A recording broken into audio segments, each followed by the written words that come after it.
കർണാടകയിലെ ഷിരൂരിൽ കാണാതായ അർജുനു വേണ്ടിയുള്ള തെരച്ചിൽ തുടരുകയാണ്. രണ്ടാം ഘട്ട ദൌത്യമാണ് ഇപ്പോൾ പുരോഗമിക്കുന്നത്. ഡ്രഡ്ജർ ഗോവയിൽ നിന്നെത്തിക്കാനുള്ള ശ്രമങ്ങൾ ആരംഭിച്ചു കഴിഞ്ഞതായാണ് നമുക്ക് അറിയാൻ സാധിക്കുന്നത്.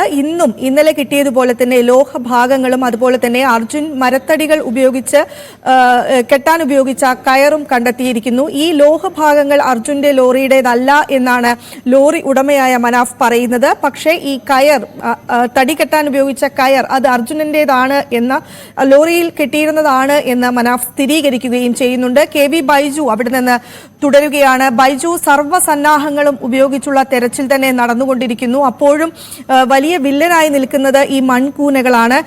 നേരത്തെ നേവിയും അതുപോലെ തന്നെ മൽപ്പയുടെ സംഘവും ഇപ്പോഴും തെരച്ചിൽ തുടരുകയാണ്. സ്വാഭാവികമായും നമ്മൾ ചോദിക്കുന്നത് ഈ മൽപ്പെ ഈ നേവി സോണാർ ഉപയോഗിച്ച് പരിശോധന നടത്തിയിരുന്നു. അപ്പോൾ കണ്ടെത്തിയ കോണ്ടാക്ട് പോയിന്റുകളിലാണോ ഇപ്പോഴത്തെ ഒരു തെരച്ചിൽ പുരോഗമിക്കുന്നത്? ബൈജു,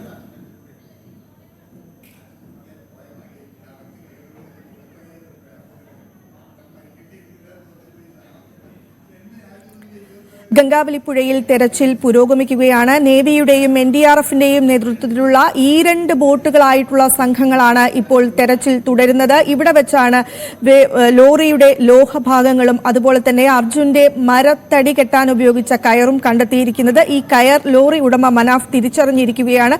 പക്ഷേ വലിയ തോതിൽ ദുഷ്കരമാക്കിക്കൊണ്ട് അവിടെ രൂപം കൊണ്ട മൺകൂനകളാണ് വലിയ തോതിലുള്ള പ്രതിസന്ധി ഉണ്ടാക്കുന്നത്. ഒപ്പം തന്നെ ഈ മണ്ണിടിച്ചിലിൽ ഉണ്ടായപ്പോൾ മരങ്ങളും മറ്റും വന്നടിഞ്ഞിട്ടുണ്ട്. അതുകൊണ്ട് തന്നെ ഡൈവർമാർക്ക് താഴേക്ക് കടന്നുപോയിക്കൊണ്ട് പരിശോധന നടത്താൻ സാധിക്കുന്നില്ല. KV ബൈജു ചേരുകയാണ്. ബൈജു, നേരത്തെ സോണാർ പരിശോധന നടത്തിയപ്പോൾ 2 കോണ്ടാക്ട് പോയിന്റുകളാണ് നേവി കണ്ടെത്തിയിരുന്നത്. അവിടെ തന്നെയാണോ ഇപ്പോഴത്തെ ഒരു പരിശോധന പുരോഗമിക്കുന്നത്?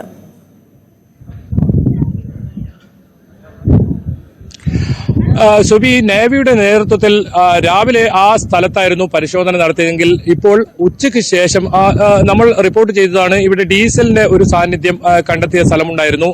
ആ സ്ഥലത്ത് കേന്ദ്രീകരിച്ചായിരുന്നു ഉച്ചവരെ ഉണ്ടായിരുന്ന പരിശോധന എങ്കിൽ ഇപ്പോൾ ഞാൻ നേരത്തെ സൂചിപ്പിച്ചതുപോലെ അല്പം മാറി ലക്ഷ്മണൻ എന്ന് പറയുന്ന അദ്ദേഹത്തിന്റെ കട ഉണ്ടായിരുന്ന ആ സ്ഥലത്താണ് ഇപ്പോൾ മൽപ്പയും ഒപ്പം നേവിയും സംയുക്തമായ ഒരു തിരച്ചിൽ നടത്തുന്ന ഒരു നമുക്ക് കാഴ്ചകൾ കാണുന്നത്. തത്സമയ ദൃശ്യങ്ങൾ തന്നെ നമുക്ക് കാണാം. അവിടെ മുങ്ങൽ വിദഗ്ധർ അവർ താഴേക്ക് ആഴങ്ങളിലേക്ക് പോകാൻ ഒരുങ്ങുന്ന കാണാം.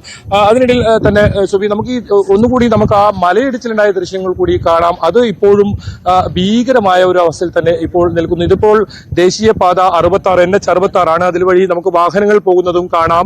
ഇവിടെ വാഹനം ഗതാഗതമൊക്കെ 13 ദിവസത്തോളം ഇത്തരത്തിൽ നിയന്ത്രണം ഉണ്ടായിരുന്നു. പൂർണ്ണമായും നിരോധിക്കുന്ന സാഹചര്യമുണ്ട്. ഇപ്പോഴും ആ ഭീകരത ദൃശ്യങ്ങൾ നമുക്ക് ഇപ്പോഴും അത് കാണാം. ആ ടവർ അവിടെ പതിച്ച നിലയിൽ ഇപ്പോഴും അവിടെ കിടക്കുന്നുണ്ട്. ആ ടവറിന്റെ അവശിഷ്ടമാണ് ഈ പുഴയിൽ ഇന്ദ്രപാൽ അദ്ദേഹം നടത്തിയ റഡാർ പരിശോധനയിൽ അതിന്റെ മറ്റ് അവശിഷ്ടങ്ങളാണ് അവിടെ കണ്ടെത്തിയത്. ആ ടവറിലൊക്കെ ഈ കാല് കുടുങ്ങുന്ന ഒരു സാഹചര്യം ഉണ്ടെന്നാണ് ഈ ഇത്തരത്തിൽ ഈശ്വർ മൽപ്പ അറിയിച്ചത്. നമുക്ക് കാണാം മുകളിലൊക്കെ മരങ്ങൾ ഇപ്പോഴും ഇടിഞ്ഞു വീഴാൻ അത്രത്തോളം ആ ഒരു വലിയ പാറക്കഷ്ണങ്ങളൊക്കെ അവിടെ നിൽക്കുന്നത് കാണാം. ഇതിന് നേർ എതിർവശമായി ഗംഗാവലി പുഴയുടെ തീരത്തായിരുന്നു ഈ കടയുണ്ടായിരുന്നത്. ആ കടയുടെ സമീപത്താണ് ഇത്തരത്തിൽ അർജുൻ ലോറി പാർക്ക് ചെയ്ത് വിശ്രമിക്കുന്ന സ്ഥലം ഉണ്ടായത്.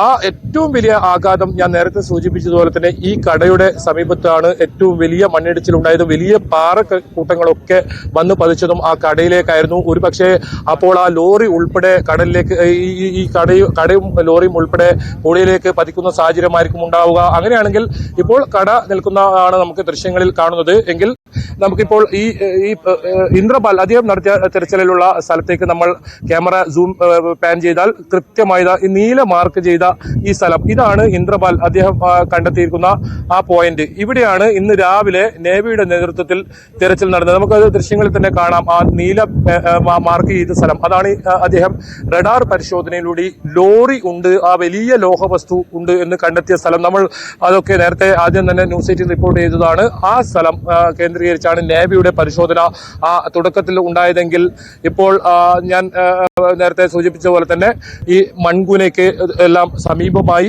ഈ കടയുടെയും അത് ഈ നേരത്തെ മാർക്ക് ചെയ്ത സ്ഥലത്തിനും ഇടയ്ക്കുള്ള ഒരു സ്ഥലത്ത് ആ കടയുടെ തൊട്ടു പിറകിലായുള്ള സ്ഥലത്താണ് ഇപ്പോൾ മുങ്ങൽ വിദഗ്ധർ ഒക്കെ തെരച്ചിൽ നടത്തുന്നത്. ഒരു പക്ഷേ കയർ അവിടെ നിന്നും ലഭിച്ചത് കൊണ്ടാകാം കൂടുതൽ വസ്തുക്കൾ എന്തെങ്കിലും ആ ഭാഗത്തുണ്ടോ, അതല്ല ഈ കടയിലെ ജീവനക്കാരനായ ജഗന്നാഥ് 20 വർഷത്തോളമായി ഈ ലക്ഷ്മണന്റെ കടയിലെ ജീവനക്കാരനാണ്. അവരുടെ കുടുംബവും ഒക്കെ ഇന്നലെയും ഇവിടെ ഉണ്ടായിരുന്നു. അവരെ ആരെങ്കിലും ആ ഭാഗത്ത് കണ്ടെത്താൻ സാധിക്കുമോ, ഏതെങ്കിലും മൺകൂനയിലോ മറ്റോ കുടുങ്ങി അത്തരത്തിൽ ഒരവസ്ഥയിൽ ഉണ്ടോ എന്നതും പരിശോധിക്കുന്നുണ്ട്. ഏതായാലും 29 ദിവസമായിരിക്കുന്നു ഈ അപകടം നടന്നിട്ട് ഇനിയും 3 പേരെ കണ്ടെത്താൻ കഴിഞ്ഞിട്ടില്ല. ലോറിയുടെ 3-4 ഭാഗങ്ങൾ മാത്രം, ചെറിയ അവശിഷ്ടങ്ങൾ മാത്രമേ കണ്ടെത്താൻ സാധിച്ചിട്ടുള്ളൂ. ഇന്ന് നടത്തിയ തെരച്ചിലിൽ ആകെ ലഭിച്ചത് ഒരു കയർ മാത്രമാണ് അർജുന്റെ ലോറിയുടേത്. മറ്റൊരു ഭാഗം ഒരു വസ്തു കിട്ടിയതെങ്കിലും അത് അർജുന്റെ ലോറിയുടേതല്ല എന്ന മനാഫ് ഉൾപ്പെടെ വാഹന ഉടമ മനാഫ് ഉൾപ്പെടെ വ്യക്തമാക്കുന്ന സാഹചര്യം ഉണ്ടായിരുന്നു. എന്തായാലും കൂടുതൽ വസ്തുക്കൾ എന്തെങ്കിലും അവിടെ നിന്ന് ലഭിക്കുമോ എന്നറിയാൻ കൂടിയാണ് ആ തെരച്ചിൽ. ഏതായാലും ഇനി എത്ര സമയം വരെ ഇത് നീണ്ടു നിൽക്കും എന്ന് ഇതുവരെ വ്യക്തമായിട്ടില്ല. ഈശ്വർ മൽപ്പയും ഇതിന് ശേഷം ഏതെങ്കിലും തരത്തിൽ പ്രതികരിക്കാനും തയ്യാറായിട്ടില്ല. അദ്ദേഹം ആ തെരച്ചിൽ രാവിലെ 10 മണിക്ക് നമ്മളോട് സംസാരിച്ചതിന് ശേഷം പിന്നീട് മാധ്യമങ്ങളോടൊന്നും അദ്ദേഹം ആശയവിനിമയം നടത്തിയിട്ടില്ല. അദ്ദേഹം ഓരോ ഘട്ടത്തിലും ഈ MLA കാര്യങ്ങൾ ധരിപ്പിക്കുന്നുണ്ടായിരുന്നു. MLA പറഞ്ഞതും ഇതുവരെ അത്രത്തോളം പ്രതീക്ഷ അർപ്പിക്കുന്ന ഒരു കാര്യവും ഈ തെരച്ചിൽ ലഭിച്ചിട്ടില്ല എന്നാണ്. എന്തെങ്കിലും തരത്തിൽ ഇപ്പോൾ ഈ തെരച്ചിൽ നടത്തുന്ന ഭാഗത്ത് എന്തെങ്കിലും വസ്തുക്കൾ കിട്ടിയിട്ടുണ്ടോ, അതല്ല ഈ ലോറിയോ മറ്റോ എന്തെങ്കിലും സാന്നിധ്യം അവർക്ക് മനസ്സിലായിട്ടുണ്ടോ എന്ന കാര്യമൊക്കെ അറിയണമെങ്കിൽ ഈശ്വർ മൽപ്പ തിരിച്ചു വരണം. ഈശ്വർ മൽപ്പ കരയിലേക്ക് എത്തണം. അദ്ദേഹം തന്നെ വ്യക്തമാക്കേണ്ടി വരും. ഏതായാലും ഇത് ഒരു 5 മണി 6 മണി വരെ നീണ്ടു നിൽക്കുമെന്നാണ് നമുക്ക് മനസ്സിലാക്കാൻ സാധിക്കുന്നത്. എന്തായാലും അദ്ദേഹം ആ രാവിലെ തുടങ്ങിയ ആ തിരച്ചിലാണ് അദ്ദേഹത്തിന്റെ സംഘവും അത് ഈ സമയം വരെ തുടരുന്നു എന്ന് തന്നെയാണ് ഏറ്റവും ആശ്വാസം പകരുന്നത്. അത്രത്തോളം ഒരു മനുഷ്യൻ ഈ ഉദ്യമത്തിന് ഇറങ്ങുന്നു. അത് കൃത്യമായ സംവിധാനങ്ങളൊക്കെ, അതായത് തെരച്ചിൽ പുരോഗമിച്ചുകൊണ്ടിരിക്കുകയാണ്. അവിടെ നിന്ന് റിപ്പോർട്ട് ചെയ്യുന്നത് KV ബൈജുവാണ്. തെരച്ചിൽ അതീവ ദുഷ്കരമായി പുരോഗമിക്കുന്നു എന്നാണ് ബൈജു റിപ്പോർട്ട് ചെയ്യുന്നത്. One of the crests